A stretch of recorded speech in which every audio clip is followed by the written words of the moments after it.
Здравейте, аз съм Брайан и днес ще ви покажа как... всъщност ще ви покажа една интересна игра WWE 2014 за PSP. На мен ми е интересна. Ето тук имам 2010 и 2014.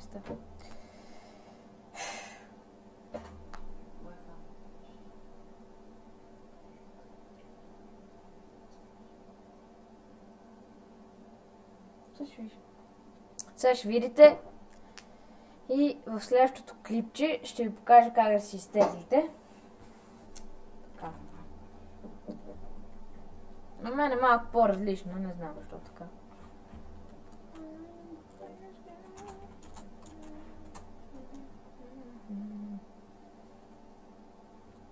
Така, мисля да е без звук. Ще играе едно в едно. Хел и на Кел. С Джон Сина. Срещу... не. Значи ще е Рен Йортън. Срещу...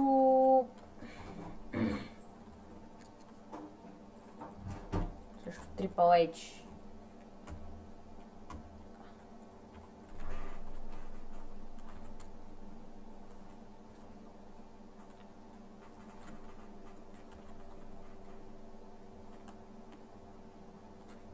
Така. Сега ще видите новия матч.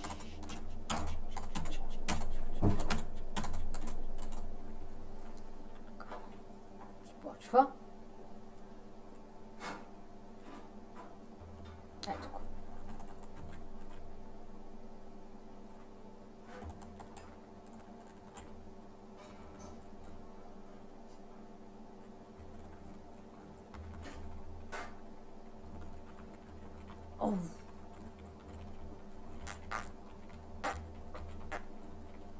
Нема да ме тепаш, бе.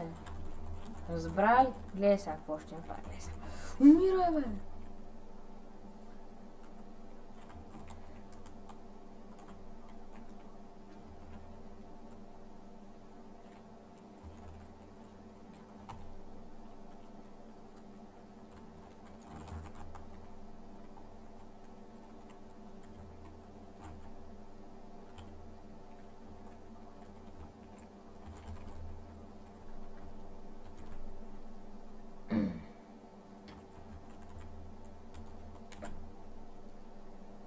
Умирай.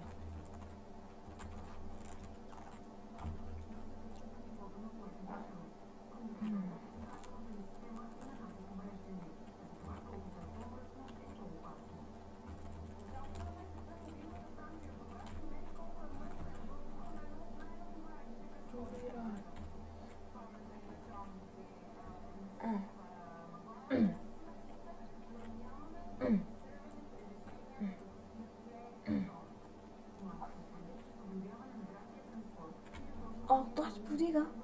Сега, гледай, сега какво става тук. Мира, бе. Вземи това аркео.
Да. То Кличко само продължаваме напред. Леле, омръзна ми да го слушам. Не Кличко, Пулев. Да, Пулев. Той пък. А ето, виждате, гледайте. Да, Криси е на второ място. Да, можеш ли да би го пуснеш? Мама и тата снощи го гледаха, добре ще го пусна. Дълго ли е?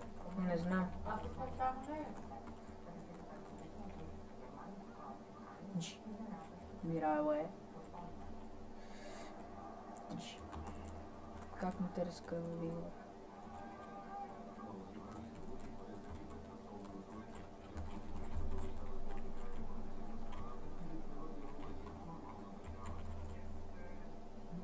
Аркел. Щупа клетката. Сега ще троша клетката. Да, религите игри. Гадни. Сега ще троша клетката.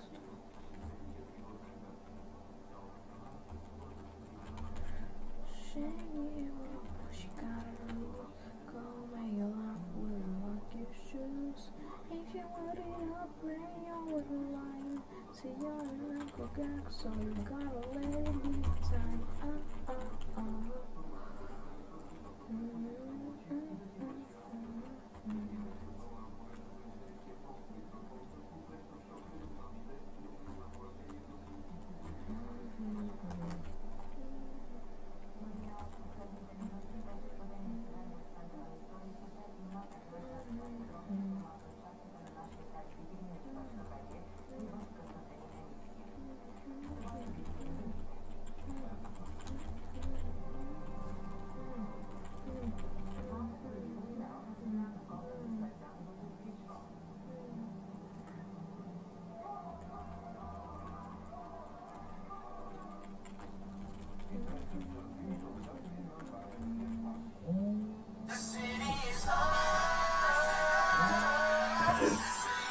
Да. Да. Ало? Мамо? Ало? Какво? И две чайки да ми вземеш. Две чайки.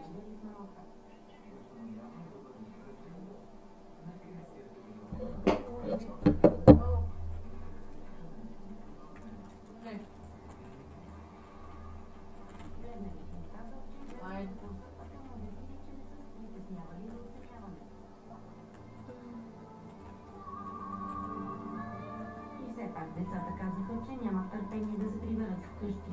Нощ се чух с баща ми, с моята сестра и с по-голямата ми сестра и с още по-голямата ми сестра. И много ми беше хубаво, като се чухме и много ми липсват. Крисия, Хасан и Ибрахим признават, че са уморени, но вече имат и планове за бъдещето. Тук нататък ги чака много труд и се пак да не забравя, че са и деца. Започваме сериозно да се замисляме вече за следващи песни на Крисия, как ще изглежда нямам думи.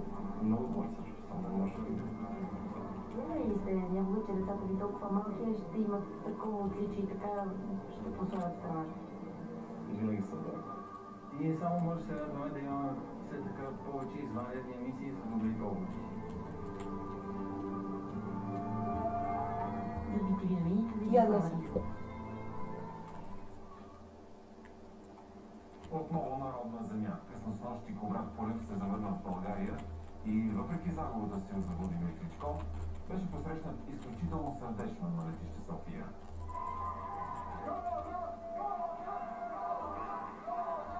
Хората поздрави посещащите си с кръвяща рана на дясната скула след нокаута в петия рунд. Така, както и залата на матча в Хамбург, на летището се вееха националните ни знамена и се чуваха мощни скандирания. Полев благодари на всички българи. Мисля, че играта е интересна. И сега чакаме готовата панар да дойде. И на хората, които дойдоха от всички краища. Мисля да счупа клетката. За да ме гледат и за да ме подкрепят. Здрав ли си, имаше сигнали, че била болница след мача? Мирай. Са леки, аркадички тук, какво мали имаме? Но се обвинява, че не си демонстрира уважение към шампиона, дори шефа на който реакция нямаме и сега уважение към него. Това не заслужава уважение. Подходят с уважение към всички, защото всеки един нормален човек, всички хора, които са тук, ще го уважат и си имат с тях.